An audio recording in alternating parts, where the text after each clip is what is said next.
Yes, I can afford a gold pack. Let's get something good. Oh, gotta let it process. It has such a hard time with this. It's so hard to do. Oh, I guess I'll just get an ugly helmet and a battle rifle that I pretty much already have.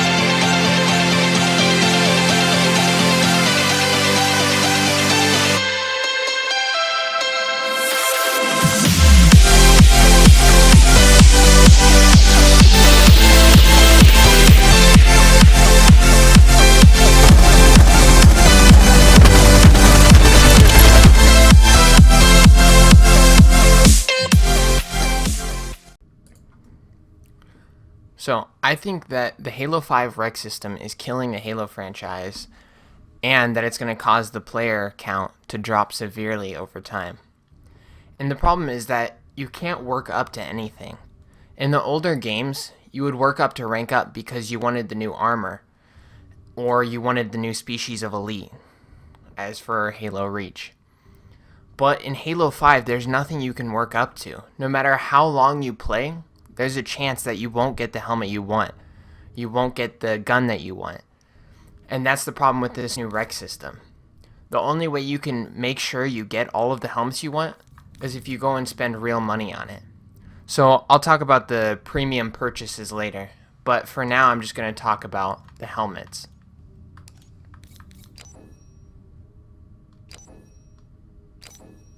So, they have so many helmets in Halo 5, and I have so many of them, but most of them just look the same. How many variants can you have of one helmet? I mean, sure it has a different paint job, but it's pretty much still the same helmet. And the thing is that a lot of the most uncommon ones, or the common, you end up getting a lot of them, but none that you actually want. Meanwhile, you can't just save up, or you can't play until you rank up and get the more rare ones. No matter how long you work, you might not get the one you want. See, for me, I like the Raider helmet. I also like the War Master helmet. But I may never even get those helmets because it's all up to chance. All of these helmets, most people don't have them. And another thing that's going to kill Halo 5, it's pretty disappointing when you can't get a helmet you want, but then someone a fourth of your rank will have the helmet. And the problem is that it's all left up to chance. No matter how good you play or how long you play, you can't get the same helmets as someone who's just lucky.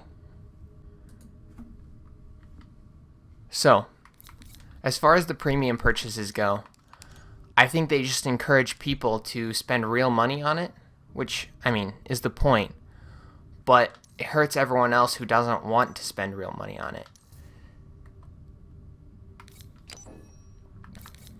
It's kind of sad that someone who has parents who are willing to buy them a gold pack of 10 gold packs can come in and they have some of the rarest vehicles in matches.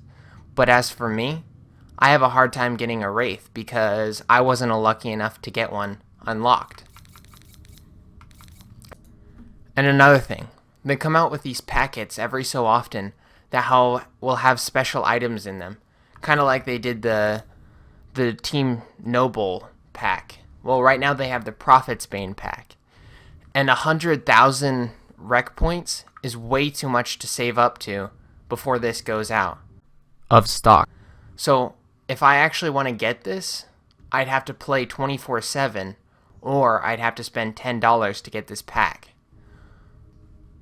They didn't do it like Rainbow Six, where if you work hard enough, you can get all of the new operators, and you can use the new maps.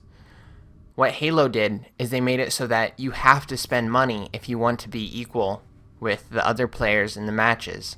And a lot of times, that can change the course of a game. If they have a rare vehicle and you're having a hard time getting any vehicles, they're going to win, and there's nothing you can do. And I think that general unfairness of the rec system is going to cause people to stop playing Halo. And I think it's going to ruin the franchise. Another thing that I see wrong with the rec system is the weapon attachments. A lot of these weapons in this list have the exact same attachments. Sometimes they'll have 2 attachments. But the problem is you can't just unlock an attachment. You can't just unlock the projection sight or the kinetic bolts and then customize your assault rifle. Instead, you have to spend extra time unlocking assault rifles that are pre-built for you.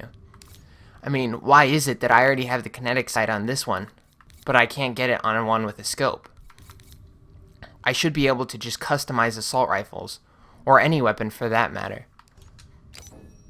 I have all of these battle rifles, but once I get up into the upper rankings, I'm very limited on what I get to pick as attachments. I can't just get the Sentinel battle rifle that's legendary because I have all the attachments on it. Instead, I have to unlock it. Even though, if you look at the basic weapons, I have all of the attachments to go on that. Another problem with the rec system is the vehicles. So, the problem with vehicles is that you're more likely to get a common vehicle than a rare vehicle. What this causes is a buildup of vehicles that you don't actually want. I have so many small four-wheelers and Warthogs, but I can barely get a Phaeton or a Wraith tank. And the thing is that I have so many that I can't even use them throughout a match. If I bought every single wreck that became available, I would still have a buildup of wrecks because I unlock so many common ones. What Halo needs to do is they need to have a list of vehicles, and instead of only being able to sell them from this menu, you should be able to buy them from this menu. If I want to get a Woodland Mantis, I should be able to spend 500 rec points and be able to get just one Woodland Mantis. That way you can pick which vehicles you want instead of just basing it on chance again. Not to mention, they can't just make it easy to get rid of the vehicles you don't want. You have to sell them one by one, which means if you have a stack of vehicles that's 10, you have to sell them one by one, and it takes extra time. And the reason they do that is because they don't want you selling these, because then you can spend on more gold packs, and then there's less chances that you'll actually buy it with real money. Most of Halo 5 is geared towards trying to get customers to buy the packs with real money, because that makes their company extra money. I mean, I have 11 Warthogs. Well, I guess some of them are corporate Warthogs and some are scouts, but I have 11 Warthogs here, and I don't even want them. But if I want to get rid of them, I have to go through and sell them one by one. Look how long this takes. And as far as processing goes, it shouldn't take that long to process selling a rec card. It takes far too long, and it's obvious that they didn't try to improve the system because it didn't benefit them. So these are some of the reasons that I think that 343 is trying to scam us into buying these gold packs, especially ones like this. I mean, who can spend $100 on gold packs for a video game? Not very many people. And it's quite obvious 343 has programmed all of the rec system to force us into buying these if we want to be as good as the rest of the competition. Now, don't get me wrong, there are some good things about the rec system. In old Halos, you'd be forced to use certain vehicles for a certain map. In the new Halos, the rec system allows players to decide which vehicle would be best for the situation and plan more thoroughly. In the old Halos, you were stuck to whichever vehicle you got to first. Also, this allows for a larger variety of vehicles in a match, and it changes up the gameplay. Before, it could get monotonous because people would tend to do the same things on the same map. But now, people are forced to adapt to new vehicles that they don't expect to be there.